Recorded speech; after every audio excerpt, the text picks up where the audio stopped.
Pessoal, a gente tem que voltar a falar sobre o caso da privatização das linhas de metrô e da greve, tá? Porque surgiu um fato novo agora, escandaloso, que a gente precisa comentar com vocês. Vamos lá, só para você entender. O Tarcísio resolveu fazer um estudo sobre a privatização de linhas de trem, as linhas do metrô de São Paulo. O fato é que a turma ligada a partidos de extrema esquerda, como o PSOL e PCdoB, resolveram fazer uma greve, causando um prejuízo gigantesco para a população, e isso desagradou demais a população. Linhas paradas, tudo um verdadeiro caos. A justiça determinou multa de 1,5 milhão contra esses sindicatos ligados ao PSOL e ao PCdoB. E aí, durante esse período, a linha de metrô pública ficou paralisada durante a greve e as linhas privadas continuaram funcionando normalmente, incentivando ainda mais a população a brigar pela privatização. E aí, o Tarcísio elogiou, olha só, tá vendo? As únicas linhas que estão paradas são as linhas públicas. As linhas privadas é a que estão resolvendo o problema da população. E aí, bastou isso para começar um verdadeiro caos na mídia. Por quê? Porque uma das linhas que o Tarcísio elogiou, privatizada, do nada começou a pegar fogo e parou de funcionar.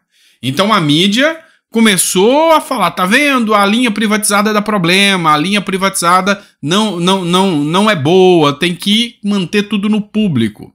Só que olha essa bomba que o Metrópolis traz pra gente agora.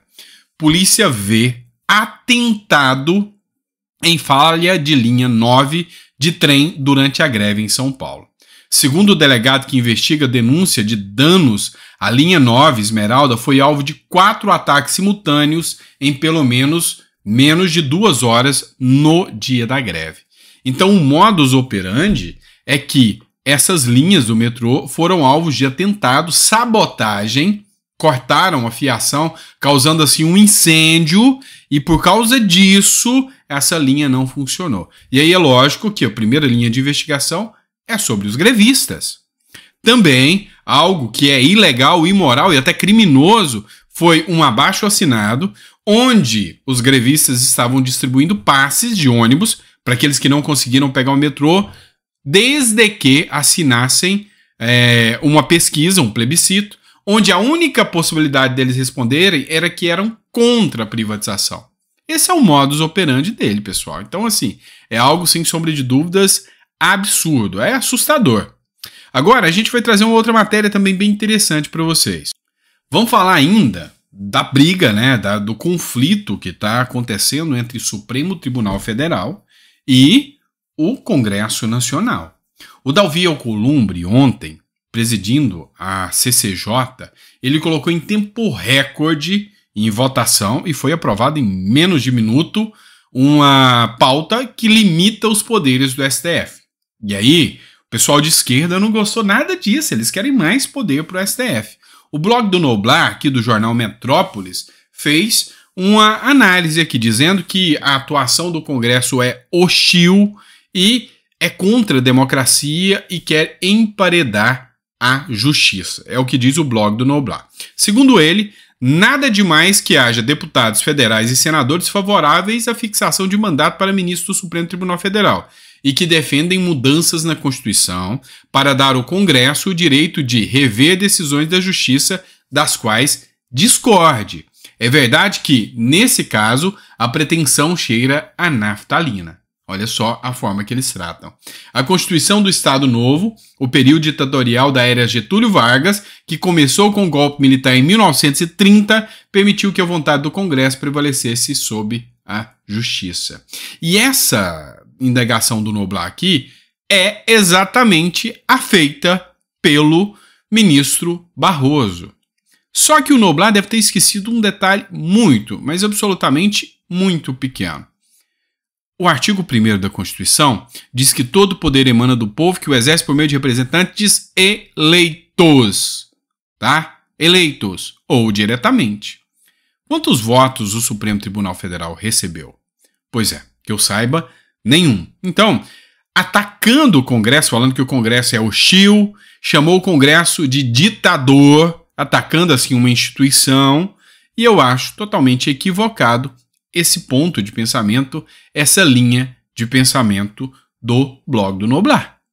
Eu acho que o Congresso faz mais do que bem em estar fazendo aqui um contraponto, afinal, é o check and balance dos freios e contrapesos previstos na separação dos poderes, na pirâmide ali, onde nós temos 3 poderes harmônicos e independentes entre si, e é a partir desse momento que o Congresso tem sim que ter uma segunda voz sobre as decisões do STF, assim como o STF tem sobre as decisões do Congresso, tratando de dar constitucionalidade ou não a algum ato.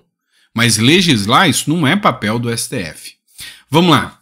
Eu noticiei no terceiro editorial de hoje sobre o caso do irmão da Samia Bonfim, que infelizmente hoje teve um fim trágico. E aí tem uma nova informação sobre esse caso. Então, para quem não acompanhou, 3 médicos estavam num quiosque depois de um congresso. Parou um bandido perto deles, começou a alvejar, matou, executou 3 médicos, dentre um deles, irmão da Samia Bonfim. O Flávio Dino imediatamente falou que havia graves indícios de que esse atentado teria conotação política, lógico, tentando jogar aos bolsonaristas a situação, só que a linha de investigação da polícia é que os traficantes, as vítimas da sociedade, executaram esses médicos por engano. O alvo seria um miliciano. A hipótese, que é a Globo que levanta, então não pode ter mentira aqui, tá? E que o alvo era um homem conhecido como Tailon, com características físicas muito semelhantes a um dos médicos.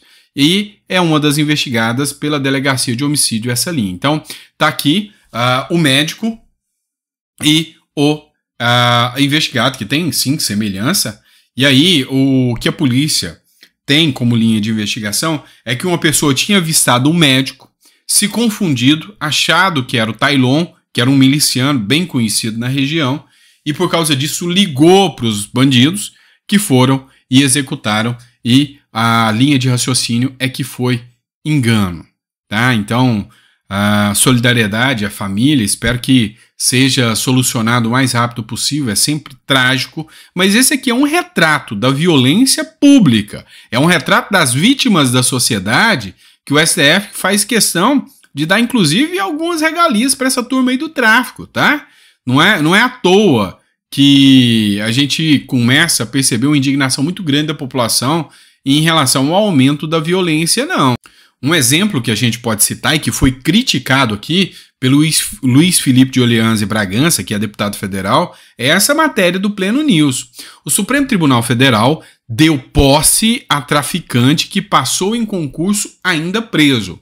Imagina a situação, o sujeito é um traficante, quantas vidas, quantas famílias essa vítima da sociedade não dizimou vendendo esses produtos que só acabam com a saúde da pessoa, acabam com as famílias, e aí dentro da cadeia, bancado pelos nossos impostos, segundo o STF, em condições ainda degradantes, começou a estudar, passou num concurso, preso ainda, e aí teve o direito de posse dentro da FUNAI.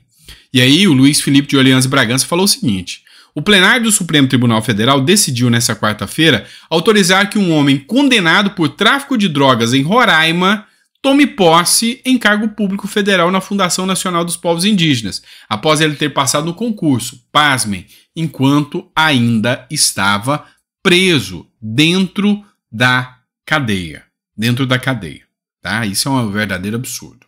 Outra matéria aqui que a gente precisa discutir, que eu acho que representa aquilo que a gente vem trazendo de análise da CPMI, né? Matéria do O Antagonista, em relatório, a senadora Elisiane Gama, que é a relatora da CPMI, deve pedir o indiciamento do Bolsonaro por atos do dia 8 de janeiro. No tempo todo, ela tentou circular, buscar o Bolsonaro através dos seus aliados, ou seja, de pessoas ligadas a ele. Então a CPMI investigar o 8 de janeiro efetivamente, nada de sério, tá? E aí, essa matéria diz o seguinte: no relatório final, a relatora dos atos de 8 de janeiro, pretende pedir o indiciamento de Jair Bolsonaro. O documento vai ser apresentado em 17 de outubro, tá, pessoal? Então, já tá quase. Já não tem mais o que fazer. Então, assim, fizeram aquele circo todo, que foi o 8 de janeiro, e, enfim, agora a linha é buscar Bolsonaro, como se o Bolsonaro fosse o mentor do 8 de janeiro e tudo mais, tá? Vamos lá, a última matéria agora para vocês do Conexão Política. O Supremo Tribunal Federal anulou mais uma condenação de Sérgio Moro à Lava Jato. Pasmem, tá? É a perseguição à Lava Jato. Começou com o voto do Zanin, tá? Cristiano Zanin, que foi um advogado contra a Lava Jato durante todo esse período e agora está lá julgando a Lava Jato. A ironia do destino é sem precedentes, né? A segunda turma do Supremo Tribunal Federal anulou uma condenação imposta pelo ex-juiz Sérgio Moro ao ex-deputado federal André Vargas. O então congressista foi um dos primeiros sentenciados no âmbito da Operação Lava Jato. O colegiado estendeu os efeitos de uma decisão anterior da Corte e reconheceu a incompetência da 13ª Vara Federal de Curitiba para atuar no caso em que Vargas foi acusado de corrupção e lavagem de dinheiro por usar sua influência como parlamentar para atuar em contratos no âmbito da Caixa Econômica Federal. Ou seja, depois de tudo, foi retirado não porque ele provou sua inocência, mas porque não era para Moro julgar. Tá? Era incompetente o foro de Curitiba. E aí o processo acaba, porque já está prescrito, e aí, baile que segue, corrupto feliz, infelizmente, o Brasil em escárnio e o STF, mais uma vez, sendo benevolente com a turma que foi investigada pela Lava Jato. Este é o Brasil de hoje em dia, tá bom? Grande abraço, pessoal, fica com Deus e até um próximo editorial.